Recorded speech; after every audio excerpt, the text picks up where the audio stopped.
I'm Andrew Klavan. I got the worst possible mark in every class in Hebrew school, and my father used to say they can't flunk you out of being Jewish, but I came very close. By the time I was bar mitzvahed, I was so completely estranged from this entire tradition, I didn't want to do it at all. It meant nothing to me. I gave in, I had to, I was forced to be bar mitzvahed and say these things that I didn't believe. So I ad-libbed the Hebrew in my bar mitzvah because I really barely learned the portion of the Torah I was supposed to read. I was making up Hebrew words to get through it. It was just anything I could to get through. And at that time, when you had a bar mitzvah, people just piled presents on you. Savings bonds, money, thousands and thousands of dollars worth of jewelry that I got from my bar mitzvah. And I put it all in this big leather box, which I also got from my bar mitzvah. It was the first time I ever had any wealth that was my own. I was 13 years old and I was very excited by it. And so I had this box and I would keep it in a little closet, a little pantry kind of closet in my room. And every now and again I take it out and just kind of stare at this. I never wore a lot of jewelry, but I would just stare at this wealth that I had accumulated. But over the course of, let's call it the next 6 months, the joy of this wealth started to seep out of me. I began to feel that I had done a truly hypocritical thing. These are ill-gotten gains. I was bought off. I let someone give me money to say what I did not believe. I kind of naturally had a sense that God was there, but I hated the hypocrisy. I hated the fact that I'd been bullied into something. I hated the fact that I'd been bought off. And it started to dawn on me that it must have been very important to me that I had lied about God specifically. And one night, I waited till the entire house had gone to bed.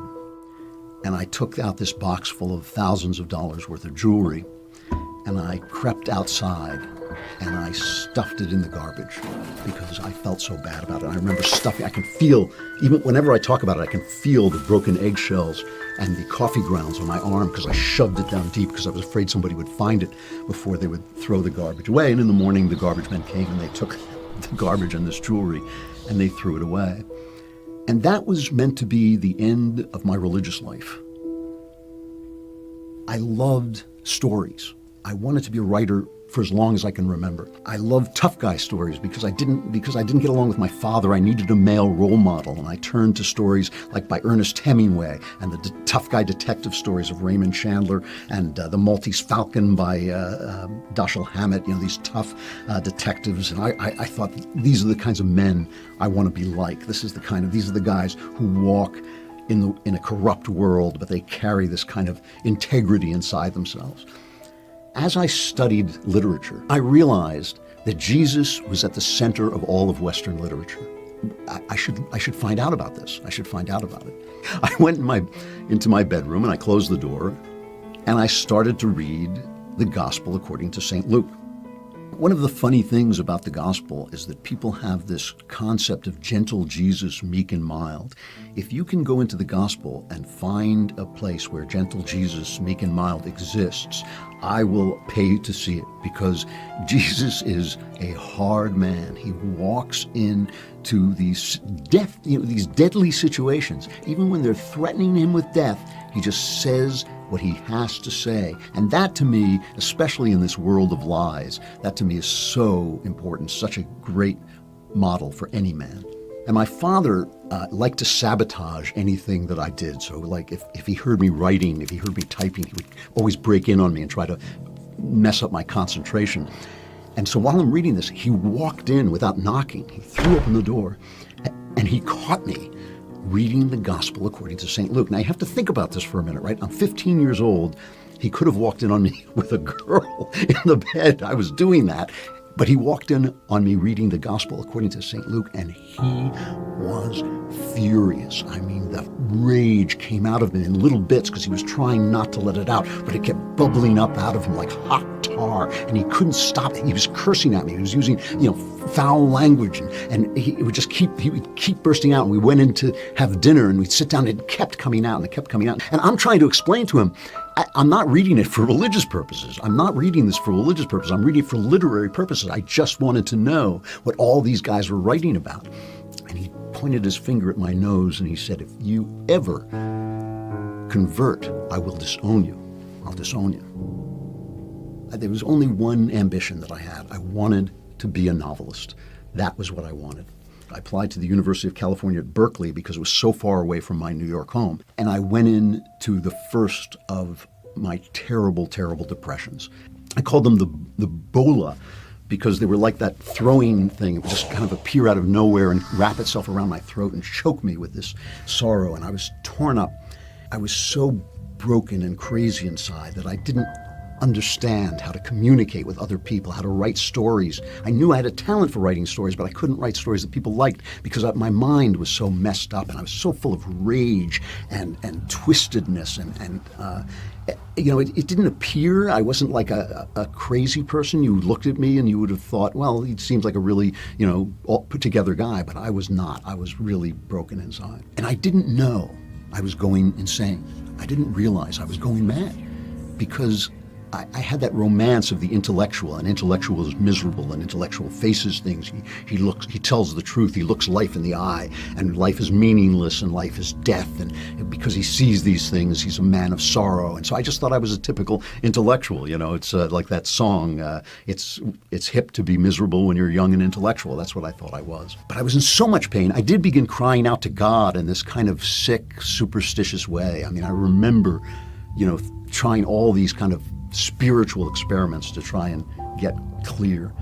I published a novel when I was about 26, and the book didn't sell. I couldn't publish it, and it just died. It was such an experience of grief, I didn't even feel the grief. And I just started to unravel. And at the same time, my wife became pregnant. I'm trying to write and I'm picking up a little bit of money, but we're slowly going broke and I'm slowly going crazy. I'm just going crazy. My books became unreadable. My writing, I'd always prided myself on this clean, clear American prose, and suddenly I was writing these convoluted sentences that nobody could understand. I not only couldn't sell my books anymore, I couldn't even get an agent. I couldn't do anything. I was just frozen. I'm so depressed. I was in my bedroom and my wife was outside. Sometimes she would sleep on the couch so I could work in the bedroom because that's where my desk was. My little baby daughter was in her nursery. I was drinking, not heavily, but I was drinking a scotch and I was smoking cigarettes and I was thinking about killing myself. I had had suicidal thoughts before, but this was different. This was the real deal. I was sitting there thinking, I don't know how to live. I do not know how to live. And there was a radio playing a baseball game, the Mets game, and it was just playing in the background. I wasn't listening to it. I was just sitting. I was thinking about throwing myself off the roof because we lived in an 8-10-story building, and I was just thinking I could just walk up there and everybody would be happier. My wife would be better off. My daughter would be better off. I don't know how to live. In the baseball game, the Mets had a player that I just loved named Gary Carter, and Gary Carter was a devout Christian. And whenever they would interview him after a game, how did it feel when you hit that home run? He would say, oh, praise Jesus, Jesus, I'm so happy I hit that home run. And I used to think like, oh, Gary, stop. It just went right up my spine. It was like somebody had dropped a worm down my back, Jesus, Jesus, Jesus. And after the game, I'm sitting there considering suicide, drink in one hand, a cigarette in the other.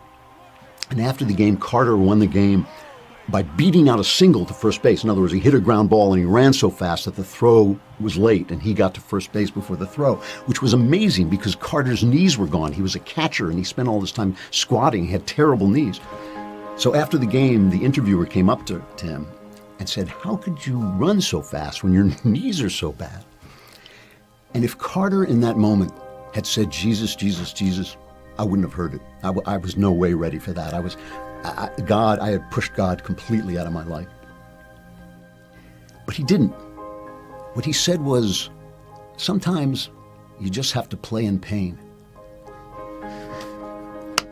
I remember thinking, I heard that and I remember thinking, well, I can do that. I'm a tough guy. I've always been a tough guy. I can play in pain. And that was the answer. How do you live? Sometimes you got to play in pain. I think about that a lot these days, and that this Christian ball player who was clearly given these words by God to speak to me, that he didn't use God's name, that I wouldn't have heard God's name, that God that the king of the universe put himself out of the picture to reach me.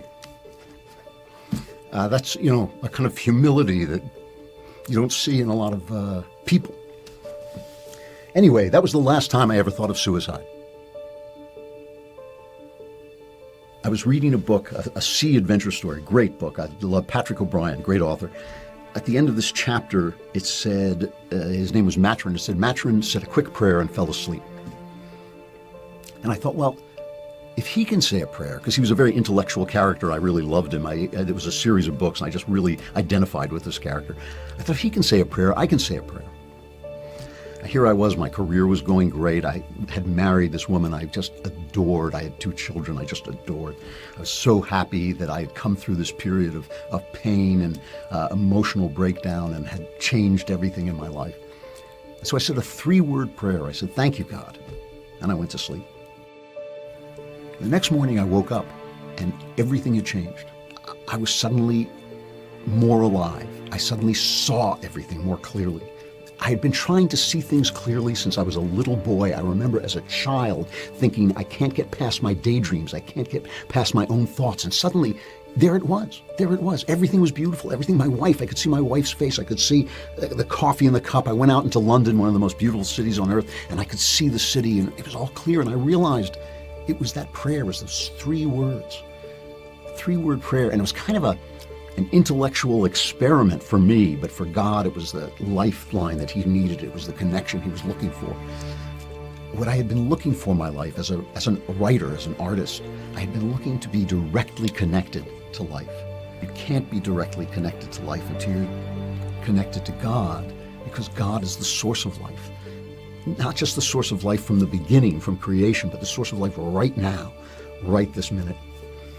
And you can't know God, he's just too big for the mind, unless you know him through Christ, who is a man like you. I was connected to the world. I had life in abundance, that great promise. I want you to live, and I want you to live abundantly. My father was afraid that by embracing Christ, I would be leaving Judaism behind. But weirdly, I never really felt connected to my Judaism until I found Jesus. When I found Jesus, that was the first time I started to think, oh, that's what all that stuff in the Bible meant. That's why, there were those traditions. That's why there were those passages that never meant anything to me before. I always had a connection with my cultural Judaism. I always knew I was a Jew, was happy and at peace with that. But I never understood the religious aspects of it until Jesus came into my life. It's absolutely true. Until I was baptized, I don't think I was a Jew. And it has been just a remarkable, remarkable adventure. I don't even know how to communicate the way all of life makes sense now. The way you know what it is? It's the difference between sailing in absolute darkness on a stormy sea and sailing in darkness on a stormy sea, but you can see the North Star, so you know where you're going. And suddenly the storm doesn't bother you. Suddenly the darkness doesn't bother you, because you know exactly where you're headed, and you've got that star to lead you. And I think that's my testimony, guys.